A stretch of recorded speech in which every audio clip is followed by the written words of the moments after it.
रमेश पाटील वडापाव खायच्या लायकीचा नाही, ह्याला सुप्रीम कोर्ट आणि हायकोर्टात पैसे आले कुठनं? त्यांनी देखील असा एक त्यांनी आरोप केला होता की आता उलट्या फुगड्या खेळा याबाबत कुठेतरी मग अनगरकर पाटील आणि त्यांच्या पत्नीवरती टीका केली असल्याचं देखील दिसून नाचतंय. तसं ही उम्यानं ही बांगड्या घालून नाचाच आहे, तू आणि उलट्या टांगड्या करून ही करायचं बरं का. महिला एक समोर होती म्हणजे थिटे मॅडम होत्या त्या ठिकाणी. त्यांनी असं देखील म्हटलं आहे की बोकांडी बसा हे शब्द त्यांनी वापरले गेले, कितपत योग्य आहे? उज्ज्वला ताईंना माझी विनंती आहे, तुम्ही येड्याच्या नादी लागू नका. ऐकू मेल्यानंतर मानसिक संतुलना बिघडते, तशी ह्याची मानसिक संतुलना बिघडलेली आहे. येडा आहे ती, त्याला अक्कल नाही. टांगड्यात टांगडा अडकावून उलटे फुगडी खेळायची आहे. नाही तुला फुगडी जमली तर ही बांगड्या त्या बांगड्या, ह्या बांगड्या घालून तू नाचा म्हणून काम कर, नटरंग नार मधला नाचा. संपूर्ण राज्याचं लक्ष लागून राहिलेल्या अनगर नगर परिषदेकडे का उज्ज्वला थिटे यांनी अर्ज भरल्यापासून ते अर्ज बाद होईपर्यंत, त्यानंतर अर्ज बाद झाल्यानंतर त्यांनी कोर्टात घेतलेली धाव कालच न्यायालयाने तो अर्ज फेटाळला गेला आहे. त्याच अनुषंगाने मधल्या निवडणुकीमध्ये उमेश पाटील यांनी अनगरकर पाटील यांच्यावरती अनेक फैऱ्या झाडल्या होत्या आणि आरोप केले होते. त्याच अनुषंगाने आता माझ्यासोबत लोकनेते परिवाराचे सदस्य आहेत आपले महेश साहेब. काय सांगाल, कशा पद्धतीने हे अर्ज फेटाळला गेला आहे आणि कशा पद्धतीने युक्तिवाद केला गेला आहे? हा अनगर सिद्ध नगरीमध्ये अनगर नगरपंचायत ही ग्रामपंचायत पासून आज तागायत लोकनेते बाबुरावांपासून बिनविरोध आलेले आहे. तिथला वस्तुस्थिती अशी आहे, पहिल्यांदा नगरपंचायत झाल्यानंतर आदरणीय प्राजक्ताताई वहिनी यांना उमेदवारी दिली आणि ते बिनविरोध निघाल्या. सूचक अनुवादक सूचक म्हणून सहीच नव्हते, त्यामुळं त्यांनी ड्रामा केलेला उमेश पाटलानं आणि ती ड्रामा केल्यामुळं या अनगरची या महाराष्ट्रामध्ये बदनामी करण्याचं काम उज्ज्वलाताई थिटे आणि उमेश पाटील आणि रमेश बारसकर ह्या तिघांनी केलेली आहे. पण न्यायालयाचं न्याय देवता आहे. काल डॉक्टर बाबासाहेब आंबेडकरांच्या संविधानाच्या दिनानिमित्त न्यायालयानं न्याय दिलेला आहे, संविधानाप्रमाणे निकाल लागलेला आहे. कायद्याचा भंग देखील केला असल्याचा देखील आरोप केला गेला आहे. कायद्याचा भंग आम्ही कसं करू शकतो? लोकशाही आहे, विश्वरत्न डॉक्टर बाबासाहेब आंबेडकरांनी संविधान लिहिलेली आहे. येडा आहे ती, त्याला अक्कल नाही. हे असतं का, मानसिक संतुलना बिघडते. एखाद्याची बायको मेल्यानंतर मानसिक संतुलना बिघडते, तशी ह्याची मानसिक संतुलना बिघडलेली आहे. निवडणूक बिनविरोध देखील झाली नसल्याचं देखील त्यांनी परवा दिवशी सांगितलं होतं. आत्ता मात्र त्या चर्चेवरती आता गप्प का आहेत? आता कसं आहे, भगवान के घर में देर है लेकिन अंधेर नाही आहे. त्याला आता त्याच्या बोलण्याच्या पलीकडे विषय गेलेला आहे आणि सत्यमेव जयते विजय झालेला आहे. पाटील परिवाराच्या आदरणीय प्राजक्ता वहिनी ही बिनविरोध निघाल्यामुळं त्याला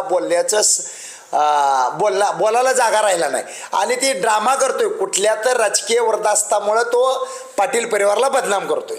त्याचवेळी त्यांनी असं सांगितलं होतं की निवडणूक बिनविरोध झालीच नाही आहे आणि त्यांनी देखील असा एक त्यांनी आरोप केला होता की आता उलट्या फुगड्या खेळा याबाबत कुठेतरी मग अनगरकर पाटील आणि त्यांच्या पत्नीवरती टीका केली असल्याचं देखील दिसून आलं. हो का, या पंढरीच्या पांडुरंगाच्या नगरीमध्ये पंढरीची आषाढीची वारी असते, 15 ते 20 लाख लोक असते. तिथं फुगडी खेळली जाते आणि त्याच नगरीमध्ये अनगर सिद्धाचं मंदिर आहे. तिथं आनंदाच्या उत्साहामध्ये आमचे नेते आदरणीय राजन मालक आणि आदरणीय भाभीसाहेब हे फुगडी खेळलेले आहेत. हे आनंदाचा आहे आणि आनंद साजरा केला आहे. स्वतःची सून नगराध्यक्ष बिनविरोध होते, या देशामध्ये पहिल्यांदा ठरलेला आहे.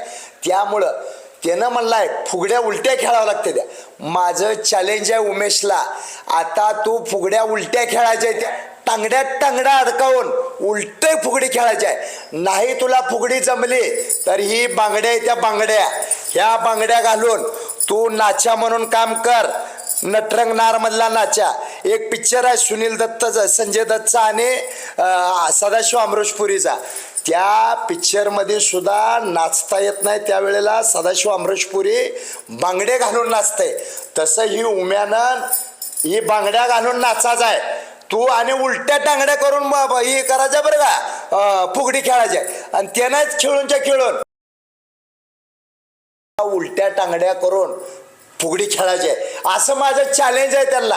आणि तुम्हाला जी माझ्यावर काय कारवाई करायची आहे ती करू शकता. ही माझं तुम्हाला चॅलेंज आहे लोकनेते परिवाराच्या वतीनं. खरं तर त्यांनी पत्रकारांना बाईट देताना देखील त्याच ठिकाणी महिला एक समोर होती, म्हणजे थिटे मॅडम होत्या त्या ठिकाणी. त्यांनी असं देखील म्हटलं आहे की बोकांडी बसा हे शब्द त्यांनी वापरले गेले. कितपत योग्य आहे असं शब्द वापरणे? आता त्यानं बोकांडी बसा ती कार्यकर्ते भावनेच्या भरात आदरणीय बाळराजे पाटलांना खांद्यावर घेतलेला आहे आणि ती बोकांडी बसा खालचा कार्यकर्ता. अरे तुझ्या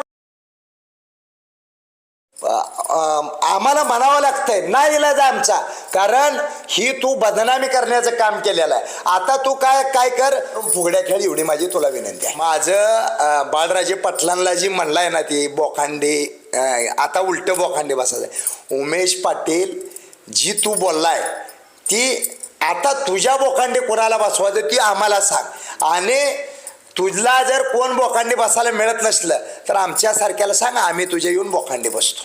खरं तर उमेश पाटील हे जिल्हाध्यक्ष आहेत, संपूर्ण जिल्ह्यात सोलापूर जिल्हाध्यक्ष आहेत.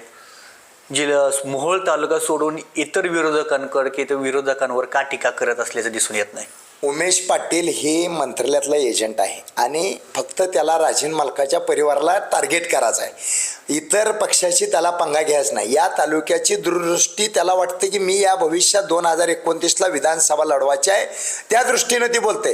पण या तालुक्यातला सुज्ञान मतदार आहे. तुझ्यासारख्या बिंढोक माणसाला कधीही जनता थरा देणार नाही. अजित पवारांवर टीका केल्यानंतर मग कुठेतरी अजित पवार त्यांच्याच कुटुंबाकडून उमेश पाटील यांना आर्थिक रसद पुरवल्याची देखील माहिती मिळते की काय नेमकं याच्यामध्ये? 100% उमेश पाटलाला आर्थिक रसद या राज्याच्या मंत्रिमंडळातल्या एका मंत्र्याच्या मुलाकडून आर्थिक रसद पुरवली जाते आणि त्या रसदेचा बाजार मांडून या तालुक्याची आणि अनगरची या देशामध्ये बदनाम करण्याचं काम उमेश पाटील करतात. न्यायालय देखील मॅनेज केलं गेलं असं देखील आरोप आहे त्यांचा. न्यायालय मॅनेज होत असते का? ही विश्वरत्न डॉक्टर बाबासाहेब आंबेडकरांची संविधान आहे. त्याला बिंडोक आहे का? तहसीलदार पदावर, संविधान पदावर जर कुणाला मॅनेज होत असेल तर तू न्यायालयावर आरोप करणे योग्य. चारित्र्यानं जर कारभार करत असेल तर ते न्यायालयावर आरोप करणं तुझी कितपत पात्रता आहे? काल येथील न्यायालयाने अर्ज फेटाळल्यानंतर आता त्यांनी सुप्रीम कोर्टापर्यंत जाण्याची देखील असं बोलले गेले. हो का? उमेश पाटील ही सुप्रीम कोर्टापर्यंत जाण्याच्या लायकीचा नाही. या राज्याच्या मंत्रिमंडळातल्या एखाद्या मंत्र्याच्या मुलाची रसद आहे त्यांना. फक्त बाळराजे पाटलाच्या परिवाराला बदनाम करायची ही उमेश पाटलाची कुवत नाही. उमेश पाटील वडापाव खायच्या लायकीचा नाही. ह्याला सुप्रीम कोर्ट आणि हायकोर्टात पैसे आले कुठनं? बरं, ह्याचे एवढं उत्पन्न कुठलं आहे? ह्याचं साधन काय आहे? तुला कुठं जायचं तिथं जा.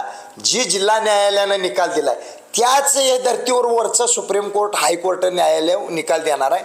आणि आमचा न्यायदेवतावर पूर्ण विश्वास आहे ना. आम्ही न्यायदेवताच्या विश्वासावर आणि विश्वरत्न डॉक्टर बाबासाहेब आंबेडकरांच्या विचारावर चालणार आहे. या तालुक्याचे माजी आमदार राजन पाटील साहेब आहे आणि त्यांचे परिवार आहे आणि त्यांचा कार्यकर्ता आणि या तालुक्यातला मतदार कायम आम्ही संविधानाप्रमाणे चालणार आहे. शेवटचा प्रश्न, येणाऱ्या ज्या काही पुढील निवडणुका आहेत अनगर नगर परिषदच्या, त्या सर्व 17च्या 17 जागेवरती निवडणूक लढवणार असं देखील काल उज्ज्वला थिटे यांनी सांगितलं. उज्ज्वलाताईंना माझी विनंती आहे, तुम्ही येड्याच्या नादी लागू नका. तुम्ही एका चांगल्या गावातली महिला आहे आणि तुमच्या चारित्र्य, तुमच्या आडनं राजन मालकाचं राजकारणावर गोळ्या घालण्याचं काम उमेश पाटील करतंय. तुम्हाला अजूनही संधी आहे की तुम्ही चांगल्या घराण्यातला आणि चांगल्या बोलणाऱ्या महिला आहेत.